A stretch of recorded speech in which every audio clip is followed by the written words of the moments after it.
If we don't have free speech, then we just don't have a free country. It's as simple as that. If this most fundamental right is allowed to perish, then the rest of our rights and liberties will topple, just like dominoes, one by one. They'll go down. That's why today I'm announcing my plan to shatter the left-wing censorship regime and to reclaim the right to free speech for all Americans. And reclaim is a very important word in this case because they've taken it away. In recent weeks, bombshell reports have confirmed that a sinister group of deep state bureaucrats, Silicon Valley tyrants, left-wing activists, and depraved corporate news media have been conspiring to manipulate and silence the American people. They have collaborated to suppress vital information on everything from elections to public health. The censorship cartel must be dismantled and destroyed, and it must happen immediately. And here's my plan. First, within hours of my inauguration, I will sign an executive order banning any federal department or agency from colluding with any organization, business, or person to censor, limit, categorize, or impede the lawful speech of American citizens.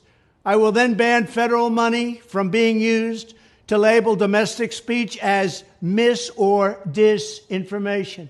And I will begin the process of identifying and firing every federal bureaucrat who has engaged in domestic censorship, directly or indirectly, whether they are the Department of Homeland Security, the Department of Health, Human Services, the FBI, the DOJ, no matter who they are. Second, I will order the Department of Justice to investigate all parties involved in the new online censorship regime, which is absolutely destructive and terrible, and to aggressively prosecute any and all crimes identified.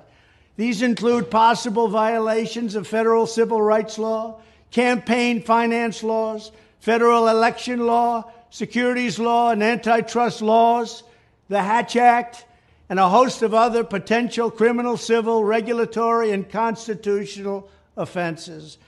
To assist in these efforts, I am urging House Republicans to immediately send preservation letters, and we have to do this right now, to the Biden administration, the Biden campaign, and every Silicon Valley tech giant, ordering them not to destroy evidence of censorship.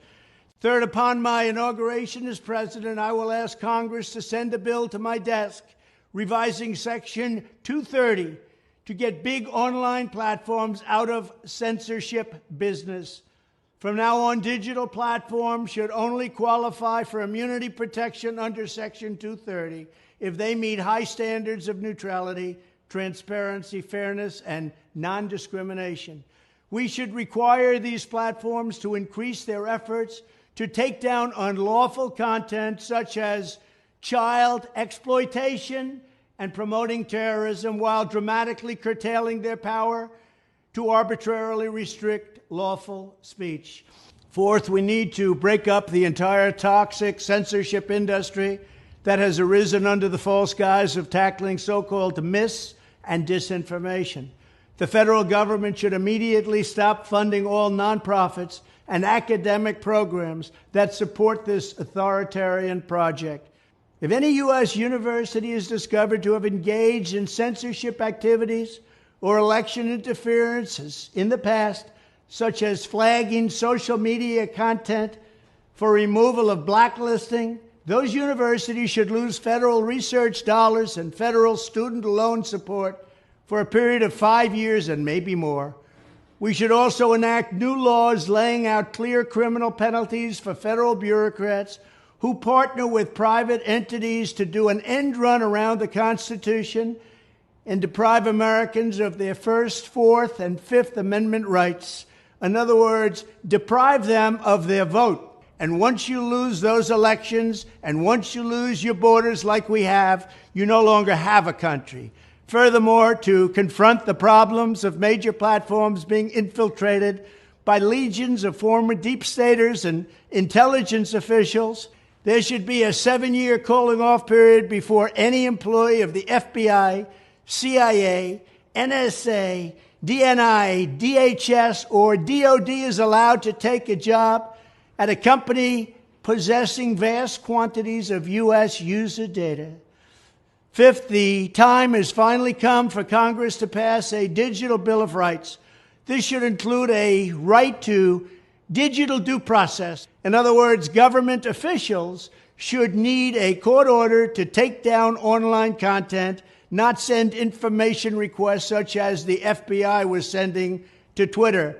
Furthermore, when users of big online platforms have their content or accounts removed, throttled, shadow banned, or otherwise restricted, no matter what name they use, they should have the right to be informed that it's happening, the right to a specific explanation of the reason why, and the right to a timely appeal. In addition, all users over the age of 18 should have the right to opt out of content moderation and curation entirely and receive an unmanipulated stream of information if they so choose. The fight for free speech is a matter of victory or death for America and for the survival of Western civilization itself. When I am president, this whole rotten system of censorship and information control will be ripped out of the system at large. There won't be anything left. By restoring free speech, we'll begin to reclaim our democracy and save our nation. Thank you, and God bless America.